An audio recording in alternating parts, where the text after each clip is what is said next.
Once you find yourself in conflict with a narcissist, it's a virtual guarantee they're going to start playing head games with you. That's why I put together a new course. It's very extensive called Anger Games. I'm going to teach you how to manage anger and conflict with a narcissist.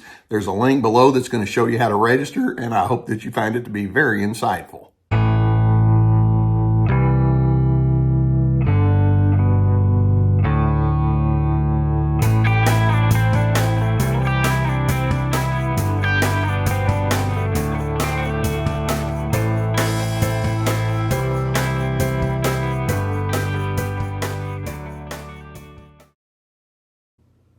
A primary ingredient of the healthy personality is authenticity. What you see is what you get. In other words, your internal and your external self match pitch. Now, let's contrast that with the style of the narcissist.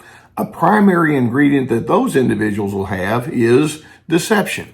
These individuals are adept at creating false impressions, and it's all for manipulative purposes. For example, they may give you the impression that they're friendly and loyal until later on you find out, well, actually they're not. Or they may give the impression that they're tuned into you when in fact they're just trying to figure out how they can get what they want from you. They can give the impression that they're emotionally stable until circumstances come along and it's like, whoa, where did all those raw emotions come from? They're constantly posing. They're constantly trying to figure out, how can I manipulate and exploit you for my advantage? And as a result, they're anything but authentic. They don't know how to go to that. A go-to tactic that narcissists will have is to simply show other individuals what will garner whatever good they want from you towards them. And in the meantime, they'll see if they can figure out how they can use you up and get some sort of satisfaction from you, because from the inside out, they're empty. They don't have enough internal strength to say, well, I'm going to go ahead and forge my own way of life. I hope you might be able to join me, but I'm just going to go ahead and be true to me. They can't do that. There's too much emptiness on the inside. Now, when you begin realizing that narcissists are committed to what we call the false self and all of the con artist behaviors that go along with it, and the spin cycles that they go into and trying to explain who they are, there are certain patterns that you're going to notice that are going to show up. For example, one of the primary things that we can say, consistent with with them being a con artist, is they're chameleons. They can figure out what is of interest to you, and they can give the impression that they're on the same page as you. If you have certain interests in whether it's politics or religious beliefs or social activities, or if it's just the kind of music that you like, it's kind of like, I think the same way as you. And so they'll try to mimic you, but it's all kind of it's part of a false pretense that allows them to think, you see, you need to latch on to me because look at how compatible you and I are. But they've got something up their sleeve when they do that. Taking it a little bit further, another pattern that is very strong with them as they're trying to con you over onto their side is that they use a lot of revisionist history.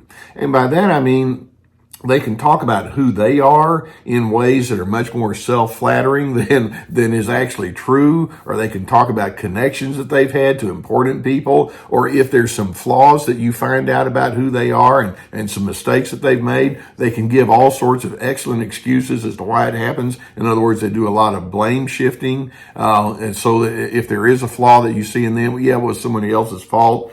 So they'll revise history in ways that just suit their immediate narrative in their attempts to manipulate and con you. In addition, and this is one of the more insidious patterns that they have, they can make use of dark empathy. And when we say dark empathy, they can give the impression that they truly understand you, they want to know you from the inside out, but all the while they're doing this, it's part of a scheming process. It's like, well, the more I can get on the inside with you and give you the impression that I really care, then I can find out all sorts of dirt about you, or I can find out what your vulnerabilities are so that I can exploit you. I think I can make this work on my behalf. And it's so sad when people later on realize, well, that person pretended to be empathetic when in fact, no, I was being played. And it can be so disillusioning to you.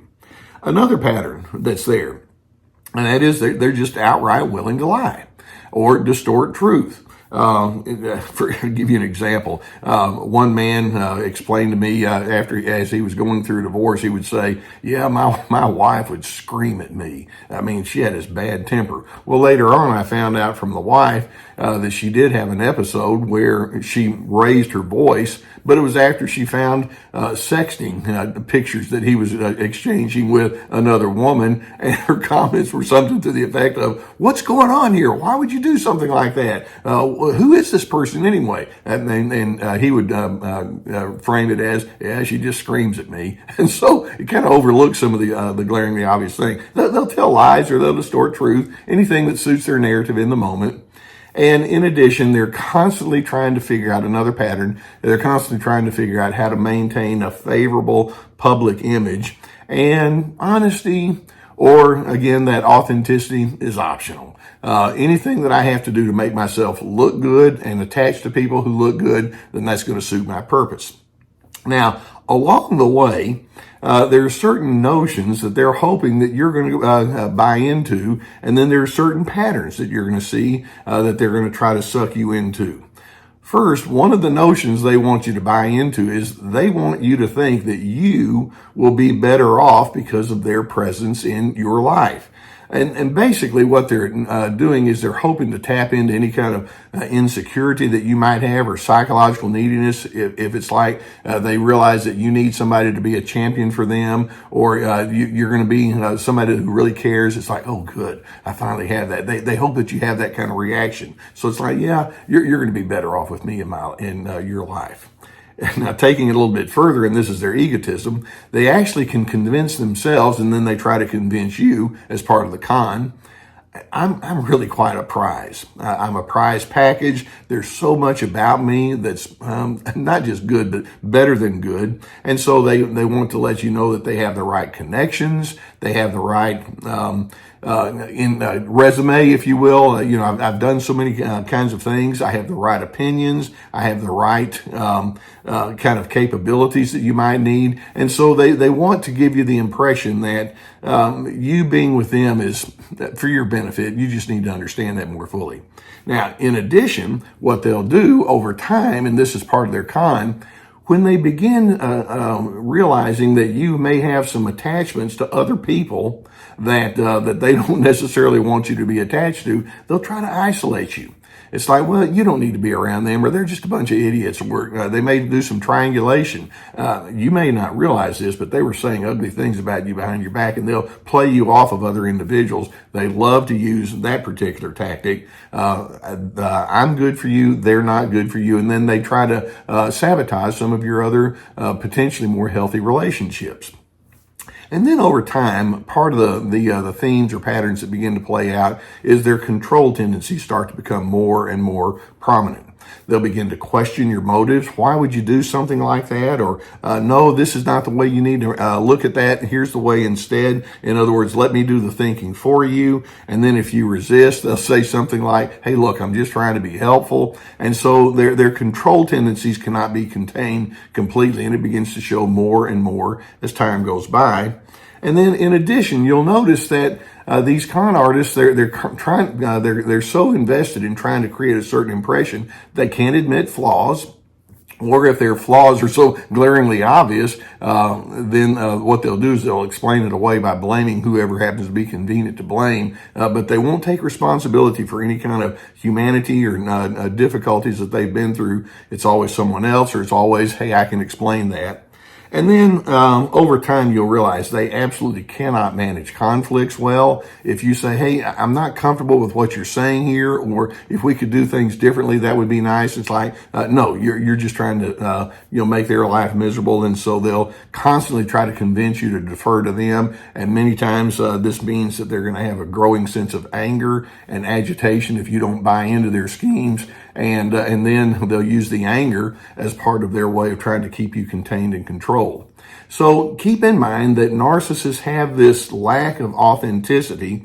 They're constantly trying to posture, and part of their posturing is to con you into thinking that being who you are is not reasonable because you need to be what they tell you to be, and they're constantly trying to fit you into a mold.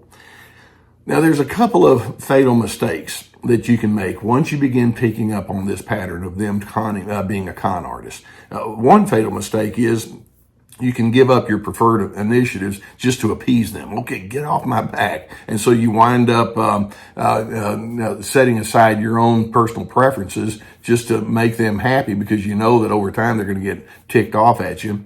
Or a second fatal flaw that you can have is you can go overboard trying to plead your case with these individuals. The way I put it is, when you try to force them to think more reasonably, it's kind of like trying to train a horse to bark like a dog. I mean, no offense to Gus on that one. It's not going to happen. But you can plead your case so much and try to get them to be what they're not that it's just not going to work. Keep in mind, you're going to need to have your sense of boundaries. And when we talk about boundaries, it doesn't mean you're trying to get them to change, but it means that you're going to stay true to who you are. Once you see that they're committed to their own false front and all of their deception and all their con and lying and revisionist history, etc., remind yourself, I need to be true to who I am. I'm going to determine what my beliefs, my preferences, my convictions, my opinions are. I'm going to be firm with it. I'm going to be open with it. And then when they predictably push back, then it's like, but I'm going to go ahead and follow through with or without their understanding or with or without their approval. You can't outwit a con artist. What you can do is you can decide, I'm just not going to play their game.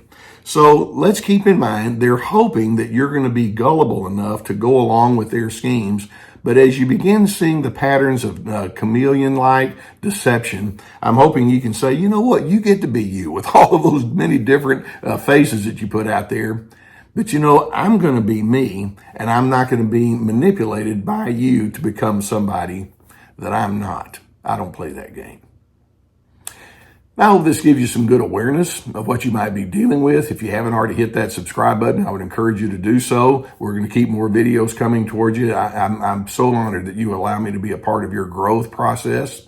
Now, many times when you deal with situations like this, it can provoke you to think, I could use some therapy. I could use some help. I mean, I'm a therapist. I'm retired from my practice now, but I've been sponsored for many years by BetterHelp.com. It's an online therapy resource, and I'm so pleased that they're out there. It's become popular, and it's become a very effective way of maintaining a helping presence to individuals. It would be so good for you to go through the link and then find somebody that can say, I'd like to get to know you, and let's break down some of the things that you're going through and figure out how we can get to a good place. If you have the need, please go through our link and get the assistance that you would need.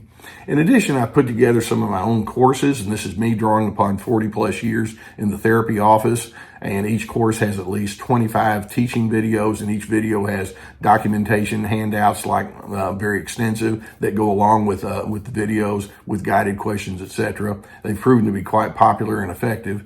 We have my new one called Anger Games, how not to get sucked into all the anger. Another one, This Is Me, about those boundaries I'm talking about, and then Free to Be, Finding Yourself Despite Their Efforts to Control, and Ready, Set, Connect, about how to have healthy connections. We also have my webinars. They're 90-minute presentations of a very different nature. All of this is on our website, along with access to our podcast and many articles, like many articles, and my books, etc.